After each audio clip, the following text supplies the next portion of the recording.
బాబాయ్ ఇలాంటి చల్లని క్లైమేట్ లో వేడి వేడి చికెన్ పకోడీ ట్రై చేసాం బాబాయ్, చాలా బాగా వచ్చింది. చూసేయండి మీరు కూడా మేకింగ్.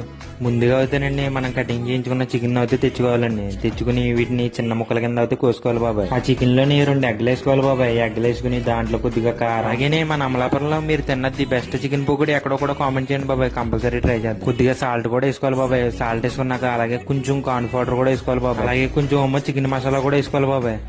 అలాగే మన అకౌంట్ కూడా ఫాలో చేయండి బాబాయ్, మర్చిపోద్దు.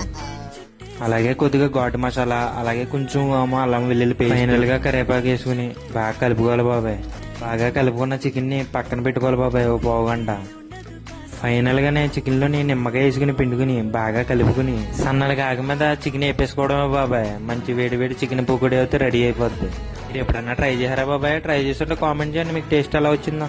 ఫైనల్ గా అయితే మన చికెన్ పకోడీ అయితే అయిపోయింది బాబాయ్. టేస్ట్ అయితే చాలా బాగా వచ్చింది. వేడి వేడి చికెన్ పకోడీలో నిమ్మకేసి తింటుంటే బాగుంది బాబాయ్.